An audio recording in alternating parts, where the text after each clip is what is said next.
Heyo, Angie B again. Today, I'm doing another bonus vlog because I've been doing a poll, after every vlog to see what you guys want to hear me talk about. And Brother Cadfael, which is an awesome mystery series by Ellis Peters and was a fantastic BBC miniseries starring Sir Derek Jacobi, has been on the list for the polls for the vlogs for a month and a half or something, and nobody ever votes for it, and apparently you guys don't really care to ever hear about it. But I really, really, really like Brother Cadfael, and so I decided that I'm going to do a bonus vlog on it. Also because I know at least one person, thank you Siobhan, actually wants to hear me talk about Brother Cadfael.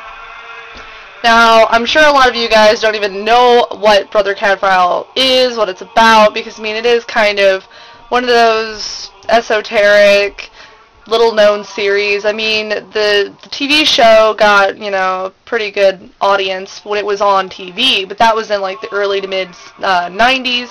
The books first started coming out in the late 70s, so, it's kind of obscure nowadays. The books are written by Ellis Peters, which is a pseudonym of Elizabeth Partiger, and the books are just so good. They're definitely historical mysteries. They're set in the 1100s, and they're set in Shrewsbury, which is this very small, rural area of England. And it's all centered around the Abbey of St. Peter and St. Paul in Shrewsbury, and it stars the monk, Brother Cadfael, who is a Welsh monk who actually fought in the Crusades. Now, Cadfael had this really adventuresome life before he became a monk. He was a soldier in the Crusades, he became a sailor, he wooed a lot of women, he just, lived a really exciting lifestyle. And then when he was approaching middle age, he decided that he wanted to become a monk. He felt a calling to the church. So he came to Shrewsbury and he joined the Abbey and became Brother Cadfael. And while at the Abbey, a lot of crazy things start happening. There's a civil war going on between King Stephen and Empress Maud's forces, and this is all historically based. This all happened in, the 1100s. And Cadfael finds himself in the mix of a lot of mysteries. With the unrest from the Civil War, there's a lot of murders that are going on, a lot of spying and intrigue and espionage, and Cadfael seems to always find himself in the center of it. Now, because he lived this really exciting lifestyle before he became a monk, he has all this knowledge of wounds and, battles and spying, and he knows a lot about humanity. While the other brothers in the Abbey, who maybe were even born or raised to become monks, are very, sheltered and closed in, Cadfael knows just how far, people are willing to go for greed, for, patriotic duty, for love, and so Cadfael is a great detective because he understands the people that are involved in his cases.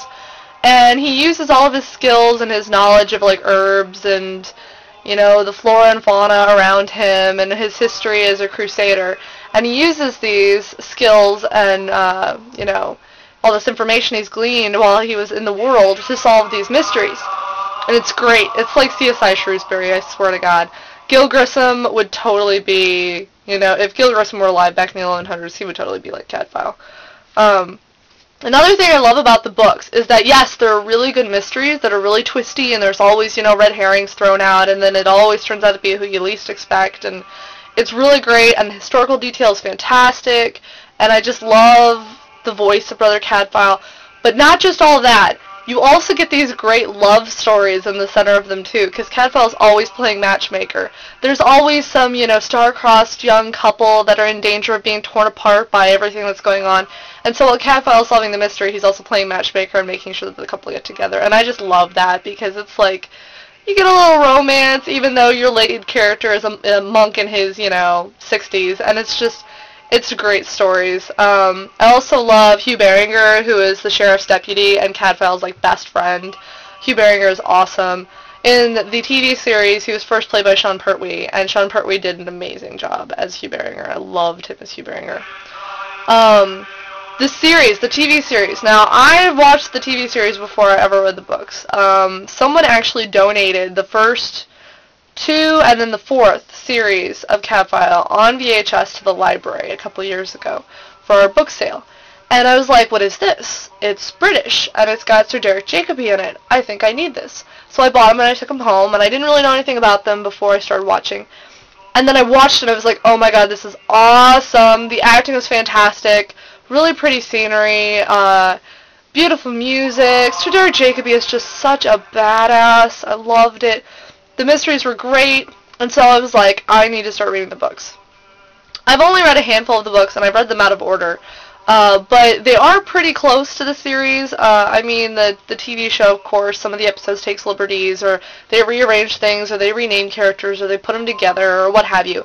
But the series does a really good job maintaining the spirit of the books, and Cadfael is just so awesome. I mean, he's the same guy. When Sir Derek Jacobi is playing it, he's the same guy as he is in the books, and I just think that's awesome.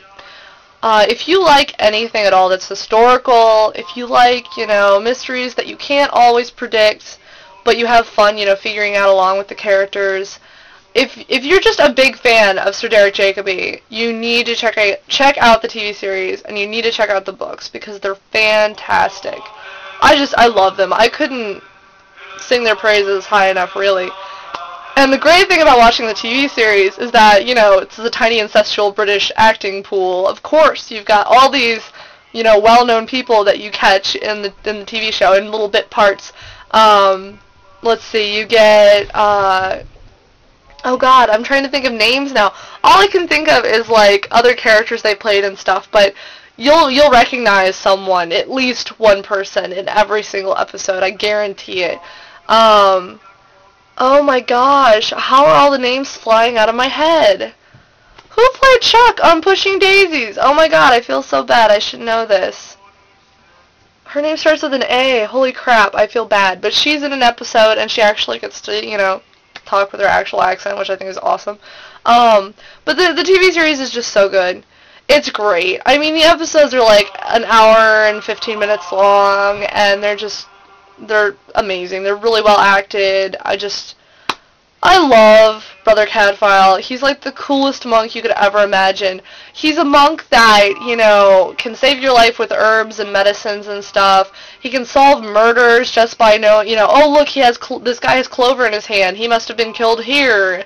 And he also is like this radical, he believes in free love, and he believes in, expressing yourself and enjoying things that are around you. While all these other monks live really ascetic lives and are all into denying themselves everything and fasting and, penitence and everything, Cadfael's like, God gave us all of this beautiful stuff so that we could enjoy it, so you should live it fully. You should, eat things that are delicious, and you should admire, flowers, and you should wear, pretty clothes if you can afford them. And it's just like, I love Cadfael because he's such a hippie, and he's amazing. I want Cadfael to be my cool priestly uncle or something. He's just so cool. So that's my bonus Cadfael vlog. I hope you have enjoyed, all three of you that watched. And I hope you give the books a chance and the series a chance if you haven't checked them out before. So, from me to you, check you later.